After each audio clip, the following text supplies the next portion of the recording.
Olá, eu sou Átila Beloquim, sou sócio-diretor da Gnosis Knowledge Solutions e este é o primeiro de uma série de 7 vídeos nos quais a gente vai apresentar resumidamente o assunto técnicas de levantamento de informações. As técnicas de levantamento de informações são ferramentas de uso geral, como a gente vai ver ainda nesse primeiro vídeo, e a razão pela qual eu resolvi gravar esses vídeos é porque os dois grandes grupos de clientes meus, de pessoas com quem eu me relaciono, de alunos, etc., que são o pessoal que trabalha com arquitetura corporativa e arquitetura de TI e startups, né, esses dois grandes grupos, eles têm uma grande necessidade de conhecer essas técnicas de levantamento de informações e muitas vezes não tem esse conhecimento. Né? Esse conhecimento ele não é universalmente, quer dizer, ele está disponível, mas ele não é universalmente conhecido, né, por esses grupos de pessoas e outros grupos também. Então, eu resolvi gravar esses vídeos para atender essa necessidade. E, na verdade, a razão mais direta, né, pela qual eu estou gravando esses vídeos é porque eu faço parte do Conselho de Educação do Startup Rio e, numa das nossas reuniões, me foi pedido para preparar uma curadoria sobre técnicas de entrevista. Então, eu falei, não, quer dizer, entrevista é apenas uma das técnicas de levantamento de informações. Então, as startups, por exemplo, quando elas querem levantar um problema que elas querem resolver através da sua startup, da criação de um produto, assim por diante, elas precisam levantar informações sobre o mercado, elas precisam levantar informações sobre potenciais clientes do seu produto, e assim por diante. E o que me foi sugerido foi fazer como eu disse, né, uma curadoria, né, uma coletânea, né, fazer uma coletânea de assuntos publicamente disponíveis na internet, etc., sobre entrevistas, e eu falei, entrevista não é a única técnica de levantamento de informações, e essa é a razão pela qual eu resolvi gravar esses vídeos, porque esse conceito de que a única maneira de levantar informações é fazendo entrevista, ele é muito difundido e é um erro. Na verdade, entrevista não só é apenas uma das técnicas possíveis, como ela nem é muito, digamos assim, entrevista é importante, tem que ser feita, etc., etc., mas ela deixa muita coisa de fora. Existe uma heurística, né, uma rule of thumb, né, que a gente usa na área de sistemas de informação, de que entrevista é capaz de pegar mais ou menos, né, quando você está usando entrevista, por exemplo, para levantar requisitos para um produto, para um sistema, para um software, você só consegue pegar 50% dos requisitos, mais ou menos metade dos requisitos, através de entrevista. Então, você precisa usar outras técnicas também. Então, essa é a razão pela qual a gente está gravando esses vídeos. E, então, vamos começar. Eu vou compartilhar aqui a tela. Tá? Aí está.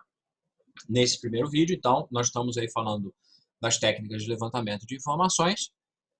E, nessa introdução, vamos primeiro definir o que são as técnicas de levantamento. Né? Então, técnicas de levantamento são utilizadas para descobrir, tornar explícito, reunir, obter o máximo de informações para o entendimento do objeto em questão. Tá? Então, na verdade, nós estamos aqui tentando entender um problema, certo? Então, é o que a gente chama de o domínio do problema, e a partir do entendimento do domínio do problema, a gente quer passar para o domínio de solução, ou seja, tentar entender como é que aquele problema pode ser resolvido. Bom, as técnicas de levantamento, elas são, como eu disse antes, são ferramentas de uso geral, que têm uma série de casos de uso. Elas podem ser usadas para um monte de coisas diferentes.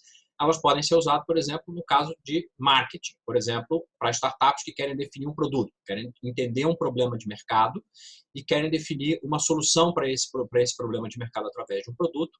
Então, as técnicas de levantamento que a gente vai ver nessa série de vídeos, elas podem ser usadas para esta função de marketing, né? Para definir, mas na verdade não só para isso, né? Você pode usar essas técnicas de entrevista para definir os vários aspectos de marketing, né? Na verdade até os 4 P's, né? Famosos do marketing. Você pode usar técnicas para definir o seu produto, você pode usar essas técnicas para definir preço, você pode usar essas técnicas para definir praça, ou seja, onde é que você vai oferecer o seu produto, né?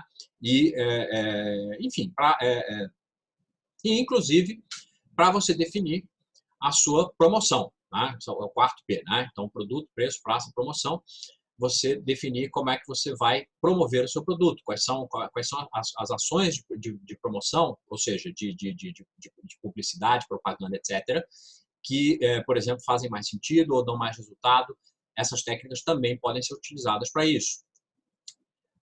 Essas técnicas, quase todas, elas vieram lá, né, na verdade, uma mistura, né, do próprio marketing com pesquisa científica. Existe aí uma mescla, né? Então, se você fez aí TCC de final de curso, ou fez pós-graduação, mestrado, doutorado, então, com certeza, você estudou pesquisa científica e dentro da metodologia, né, de pesquisa científica, e boa parte das técnicas que a gente vai mostrar aqui são técnicas básicas aí usadas na pesquisa científica.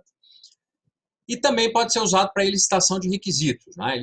Elicitação é uma palavra em inglês, né? Uma palavra elicitation, né? Não tem uma tradução muito exata. Né? Então, a gente normalmente usa esse anglicismo, aí, ou até um neologismo, né? Que seria elicitação. A ideia de elicitar é você extrair, né? É você fazer aparecer requisitos, ou seja, aquilo que o seu produto tem que ter, aquilo que o seu sistema de informação, o seu software, etc., né, quais são os requisitos dele, né, ou até da sua arquitetura, né, como é que tem que ser a arquitetura da sua empresa.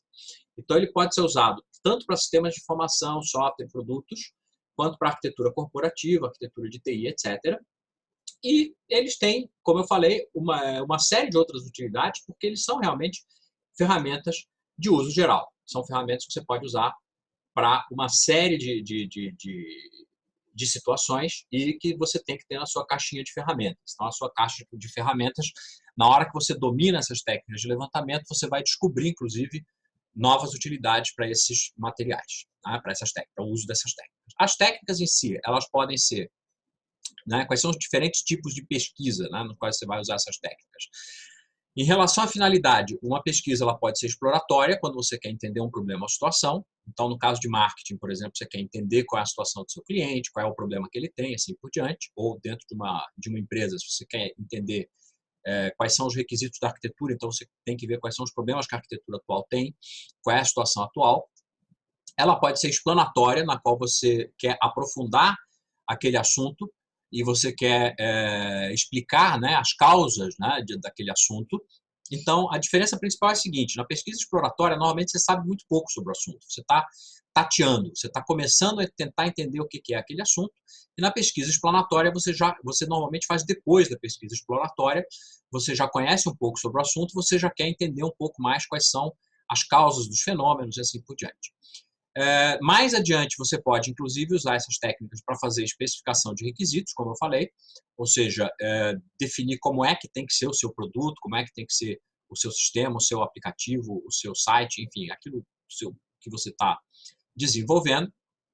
E em relação ao método, a pesquisa ela pode ser quantitativa ou qualitativa. Nós vamos falar muito pouco aqui nessa série de vídeos sobre pesquisa quantitativa. Pesquisa quantitativa, pelas suas próprias características, raramente elas são feitas no contexto de startups ou mesmo no contexto de arquitetura corporativa. Elas são mais usadas em pesquisa científica e a razão disso é que as pesquisas quantitativas, para elas fazerem sentido, para elas darem certo, elas têm uma série de características que fazem com que elas sejam muito caras ou muito demoradas. Então, normalmente, elas não são muito aplicáveis para a situação dos arquitetos corporativos, dos arquitetos de TI, das startups. Então, a maior parte do que a gente vai falar aqui nesse vídeo se refere, são técnicas mais de pesquisa qualitativa. E são técnicas básicas, né? Existem muitas técnicas de pesquisa qualitativa, bastante profundas, né? Bastante complexas, etc. Nós não vamos falar sobre elas, nós vamos falar só sobre o básico, porque mesmo esse básico a gente, infelizmente, percebe que muita gente não tem.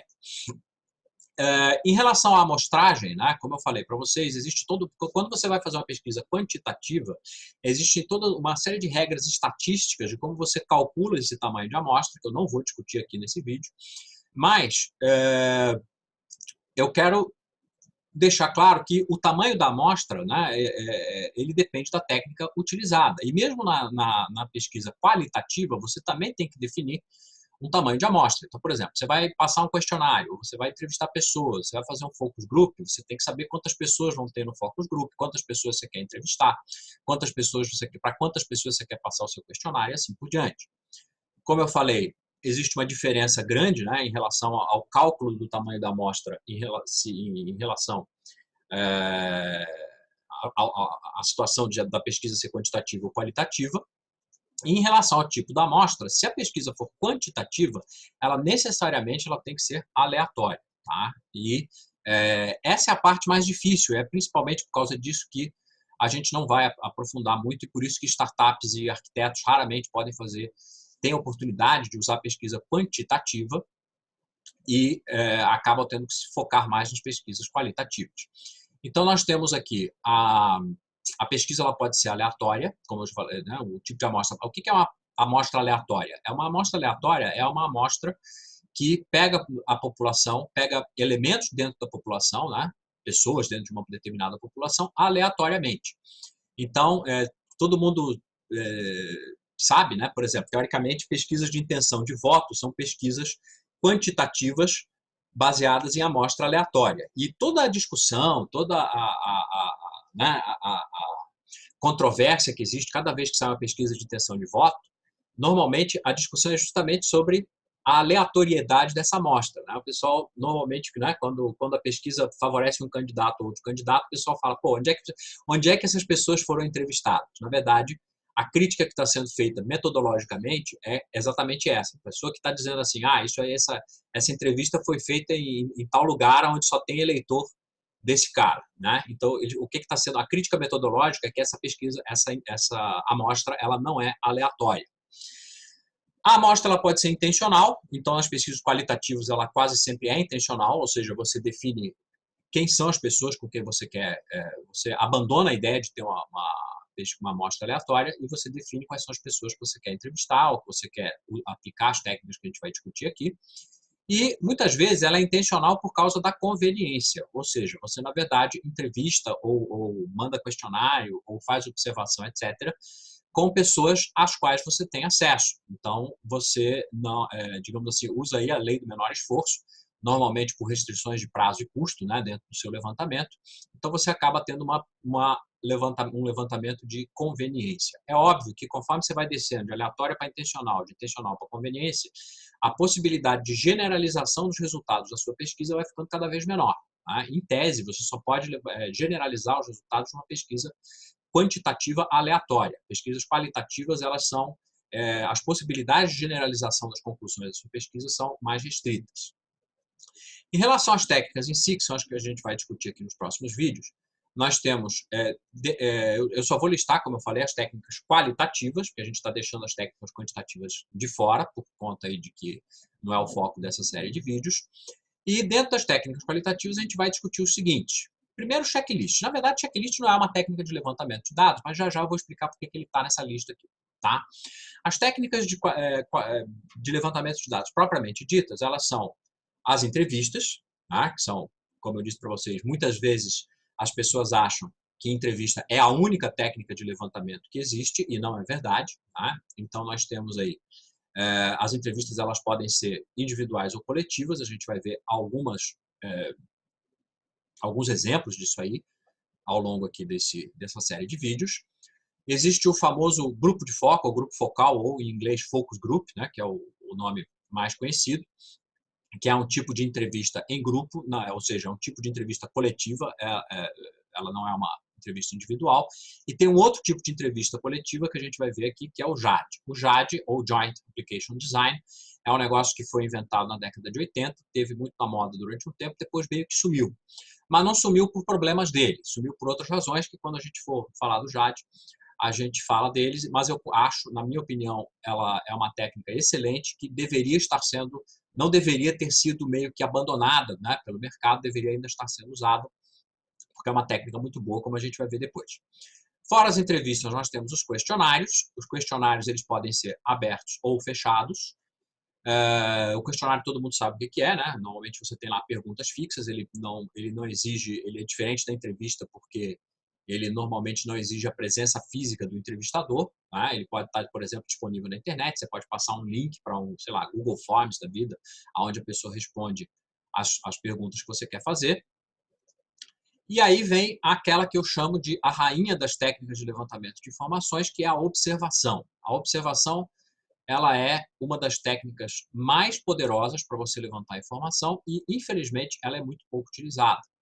ela é muito pouco utilizada, por razões que a gente vai ver depois, mas ela deveria ser usada com muito mais frequência, e dentro da observação a gente tem alguns subgrupos, né, como a etnografia, a observação participante, e existe a possibilidade do pesquisador que está fazendo, o observador, né, que é o pesquisador que está fazendo a observação, ele ser oculto ou declarado. Ele é um pesquisador oculto quando as pessoas não estão, que estão sendo observadas, não sabem que estão sendo observadas, e ele é declarado quando, no caso contrário, né? Ou seja, quando as pessoas sabem que estão sendo observadas. E, por último, a gente vai falar também de recuperação de informações disponíveis, porque boa parte da informação que você precisa já existe aí naquilo que, em metodologia de pesquisa científica, é chamado de fonte secundária. Né? Então, a fonte, quando você entrevista alguém, quando você faz uma observação, você está gerando aquilo é uma fonte primária. Quando você vai na internet e acha um artigo, ou uma pesquisa, ou uma tese, ou um vídeo, enfim, alguém que já explica aquele assunto para você, você está usando uma fonte secundária. E muitas vezes, quando você quer explorar e entender um determinado fenômeno, situação, já existe muita informação disponível, principalmente hoje em dia, né, na internet, na web, e que vai te ajudar a dar o pontapé inicial, antes até de você. Ele aparece por último aqui na lista, mas a recomendação é que a recuperação de informações seja a primeira coisa que você faz. Que, na verdade, a ideia é que você não fique reinventando a roda e não precise, né, fazer entrevistas e questionários para levantar coisa que todo mundo já sabe. O checklist ele aparece aqui porque, como todo mundo sabe, né, o que é uma lista? O que é um checklist? Um checklist é uma lista ordenada de itens que define os passos de uma atividade, dependência da execução de passos e informações, os elementos que devem ser levantados junto a um grupo ou pessoa, e ajudam a planejar. Os checklists eles ajudam a planejar e preparar atividades que vão servir, que utilizarão as demais técnicas. Então é por isso que eu coloquei checklist aqui. Né? Checklist não é propriamente uma técnica de levantamento de informações.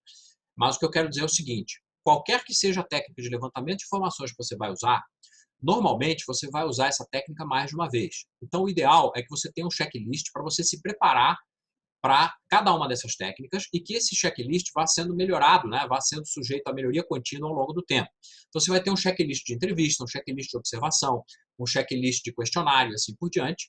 E conforme você vai fazendo entrevista, aplicando questionário e assim por diante, você vai identificando possibilidades de melhoria, por exemplo, nos seus roteiros de entrevista, assim por diante. E aí, o que você faz? Você alimenta, você melhora isso aí no seu checklist de tal maneira que, se você, por exemplo, está fazendo uma entrevista e você descobre que você está deixando de fora uma determinada área e você se toca daquilo como resultado de uma entrevista, você coloca aquilo no checklist para que na próxima entrevista você não se esqueça de tocar naquele assunto. Ok? Bom, então com isso a gente encerra esse vídeo introdutório e a gente, em seguida, vai passar para a segunda parte, que é o segundo vídeo, que é sobre entrevistas. Tá? Então, no segundo vídeo, nós vamos ver como é que a gente usa entrevistas como técnica de levantamento de informações. Ok? Até o segundo vídeo.